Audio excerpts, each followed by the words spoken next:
Good afternoon, GRRA members. Welcome to the month of May. It's amazing how quickly 2024 is passing by. Today is our fifth installation of Real Talk, the official podcast of the Greensboro Regional REALTORS Association. We are very proud to welcome National Association of Realtors Chief Economist Dr. Lawrence Yoon to the podcast. Welcome, Dr. Yoon. Glad to be here. Thank you so much. Joining Dr. Yoon today on this edition of Real Talk is 2024 GRRA President Marvette Artis and GRRA CEO Mike Barr. Dr. Yoon, how are you? Thanks for agreeing to participate in our podcast today. I remember when I purchased my first home back in Bethlehem, Pennsylvania in the 90s, 8.25% interest. And of course, that was good interest then. We didn't know any better. It was actually low. And so with the current market conditions, what's the impact of the high interest rates have had on home sales? In the 90s, it was 8% mortgage rate. In the 1970s, it was even higher. But anytime mortgage rate changes, it impacts the interest rate sensitive sectors, and real estate is definitely one of the interest rate sensitive sectors. So we always find mortgage rate rises. It reduces the pool of eligible buyers, so naturally one see a slowdown in home sales. When the interest rate decline, then we see a boost of buyers who are eligible and they come into the market. And definitely interest rate is a very important factor for home sales. But in this current housing cycle, what we are finding is, in addition to interest rate, inventory availability is critical. Dr. Yoon, thanks for coming. We really appreciate you being here. We read a lot about stagflation. Can you explain what that is? And is that a real possibility, or is it just fake news on social media? Well, President Marvette, stagflation actually occurred at one point when we had a rising unemployment rate along with rising inflation. So you have two bad news. Rising unemployment, people don't have jobs, and cost of living is rising. So that would be considered stagflation. We don't have that right now because, first, unemployment rate is very low. We see a lot of help wanted signs. And the second part is, we went through that high inflation a couple of summers ago. 2 summers ago, people went to the grocery store, came out angry. What happened? But now the inflation rate official number is 3.5%, much more manageable, but it's not fully under control. It needs to go under 2% inflation to be under control. So one can say inflation is not perfectly behaving as yet, but unemployment rate is certainly low with many help wanted signs and job openings. Sounds like it's fake news.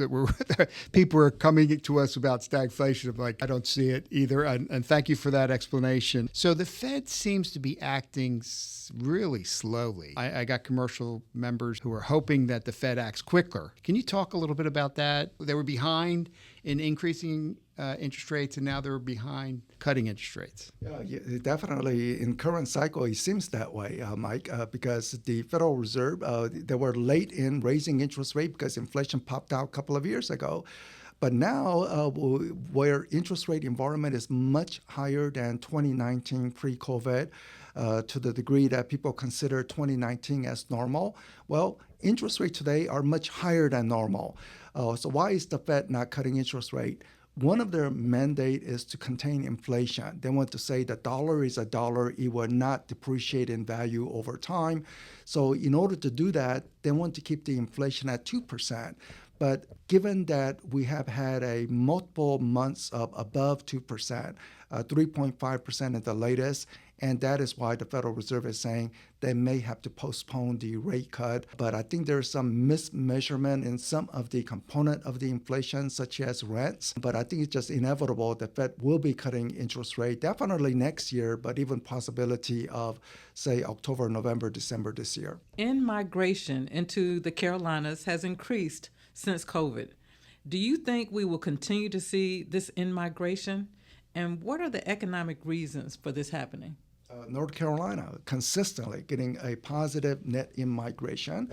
And what that means is that people from New York State, Massachusetts, New Jersey moving into the area. Illinois, or even far as California, because many technology companies are saying, oh, it's hard to do business in California. Let's find someplace else. And they are discovering North Carolina is a great business opportunity. So they're sort of expanding their company or relocating their company into North Carolina. Consequently, you have more people coming into the state. And then you have all the retirees who say, well, maybe I want to retire in Florida, before they realize it's just simply too hot. So they want to go back a little upwards, either South Carolina, North Carolina. So all the data clearly shows positive net in-migration. Some of the companies like Honda battery plant wants to expand here. Naturally, they see value, business opportunity. That's going to create 15 to 30,000 jobs over the upcoming years. So that's a very positive. So you will continue to see net in-migration. We call those halfbacks. They go down to Florida and they're halfway back, and the Carolinas is the perfect place to retire. What do you see over the next 3 to 5 years for the housing market from what you're looking at? First, a big question that consumers have is they don't want to buy depreciating assets. So they ask question, is home prices stable or is it going to further rise? And I would say that it will probably rise, or good high probability of rising, simply due to the fact that we still have housing shortage. We are not building enough housing in relation to population growth. So when you have shortage, that means prices will perk up. We don't want a super large price appreciation, which could knock out some of the long-time resident of the Greensboro area who are now priced out. We don't want to have that. So we want more moderate price growth, but we need to have supply situation. And the other point is we don't have those funny mortgages as happened in 2008 foreclosure crisis. So foreclosure rate right now is at historically low levels, and consequently, we don't see any bust up in housing in that sense. So home prices on firm ground are likely to increase, hopefully in more moderate way. Related to home sales for the realtors business opportunity, I think over the next 10 years, 8 of those 10 years will be an improvement year, for the simple fact that it's been greatly underperforming the past couple of years because of high interest rate, lack of inventory. But already I'm seeing in the statistics, you are getting more inventory, more home building activity, and also positive net in-migration, which is a housing demand. So all that is implying that the upturn in home sales is already occurring. But I think that even 8 of the next 10 years will be an improving year because we have a population growth.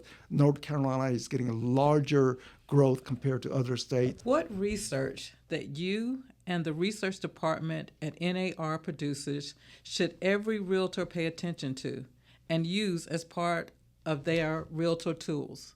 Great question, Marvette, because we provide many research reports. One report that many realtors utilize is home buyer seller annual survey report. What do consumers care about in the home buying process? What do they consider? How do they choose realtor? We generally find that the trust factor is important. What is the days on the market? How do you price the home in the current environment? Or what are people doing related to the price cut based on days on the market? What about the local market condition, like how many local job creation in relation to local home building activity? Is it sufficient? Is it insufficient? So we have a variety of research report. The way to obtain it is NAR research would be the search word, and then you would go into that, forget the exact URL address, but just typing in NAR research, then one can direct on various report, whether it's about home buyers, multi-generational home buying trends,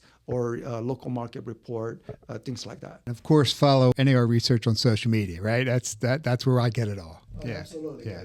So we are in the social media. One has to be in the latest technology. The last question was about growth, but I think you covered a lot of that. We're looking at, we need housing, we need new construction to happen. The big builders are staying in Raleigh and the Charlotte marketplaces, and they haven't kind of focused on us. What do you think is going to take?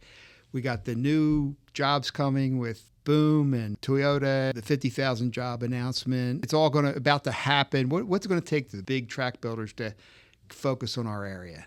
The big builders, they need to be just like the Federal Reserve, look ahead, look where the ball is moving towards. And clearly, what you are finding is that home prices or land value for, say, business activity in the nearby areas, Durham Research Triangle, has greatly risen. And therefore, the natural next step is to look at surrounding area. So I think the trend that people saw in the, say, Durham, Raleigh, huge job growth, that trend will immediately occur in the Greensboro over the next 20 years. So Greensboro, one can say, has been a little lackluster in the past, but is ready to catch the upward rising wave in the future because of the better affordability conditions. And you are already saying, Mike, that all these companies, Toyota Battery, the Boom Supersonic, ready to step in. So these are very positive development signs.